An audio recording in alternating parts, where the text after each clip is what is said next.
La nouvelle du front Est, la rébellion ougandaise de l'ADF NALU aurait bénéficié de l'appui militaire des terroristes arabophones selon s'en tient aux écrits sur des butins de guerre saisis après la fuite de ces envahisseurs du territoire de Beni au Nord Kivu. Les FARDC ratissent large dans la forêt entre Mbaou et Kamango.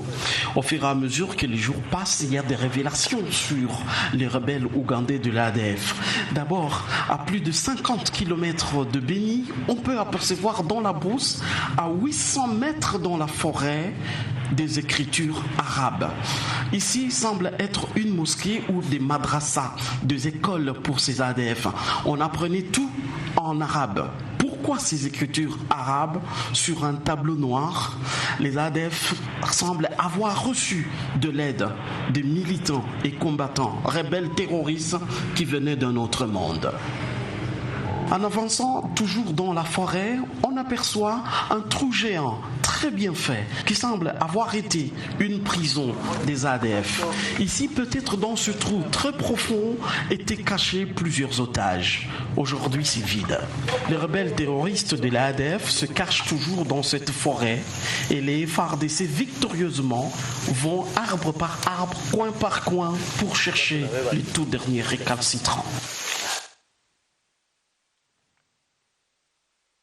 La défaite de la rébellion ougandaise a peut-être permis à l'insurrection congolaise des forces de résistance patriotique à Nitori de revenir à la raison puisque son chef Matata opte unilatéralement pour la reddition. Le commandant de l'opération s'affiche à Nitori a pris acte de la présence d'une quarantaine de rebelles qui se sont déjà, il faut le dire, rendus au FARDC. Le général Fall Sikwabe est au téléphone de Justin Joël Binimaraï qui est notre correspondant dans la région. Au moment où nous parlons, il y a déjà 43 qui se sont rendus à Guéti avec leurs armes. Nous sommes en train d'envoyer déjà un camion pour les prendre et les amener ici à Rwampara, là où nous allons leur apporter des vivres jusqu'à ce que l'on puisse soit les réintégrer, soit les démobiliser. Voilà un peu la bonne nouvelle. Les autres qui sont encore dans la brousse, c'est ça le moment. Ils peuvent venir, les camions vont faire des rotations sur Guéti. Toutes nos troupes partout dans Guéti, vers Zitono, vers Bukiringi, toutes nos troupes sont avisées. Les éléments de FRPI qui viennent, on ne va pas tirer sur eux, on va juste les récupérer, ils déposent l'arme à côté et il vient, on les récupère. Cobra Matata, il m'a rassuré qu'il est en route avec 300 hommes et il va sortir avec 300 hommes. Mbadou est aussi en route avec 200 hommes. On est en train d'attendre Mbadou avec 200 hommes. Voilà un peu donc, la situation telle que c'est présente. Et il n'y a pas de problème. Nous avons déjà arrangé là où on va loger les troupes. Nous avons déjà trouvé une maison là où on va loger les officiers et voilà. Et c'est sur cette lancée de hauts faits d'armes et de l'armée nationale que la MONUSCO exprime toute sa disponibilité à porter son appui contre la traque de rebelles partout dans le pays, même au Katanga où les Bakata-Katanga doivent être mis hors d'état de nuire. Les FARDC, avec l'appui de la MONUSCO, poursuivent l'opération Soukola contre les rebelles ougandais de l'Alliance des forces démocratiques. La semaine dernière, les forces loyalistes ont pris le contrôle du pont Semliki et ont ouvert l'axe Mbao-Kamango. Des axes qui sont sous contrôle des militaires congolais.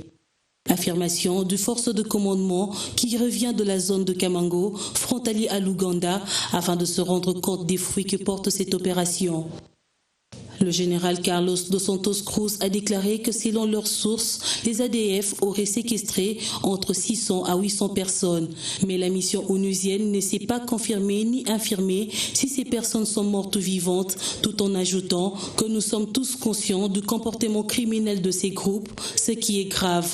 Sachez également que la MONUSCO pense déployer des nouvelles troupes au Katanga pour faire face à l'activisme des groupes armés Maï-Maï, auteurs de plusieurs exactions contre les populations civiles.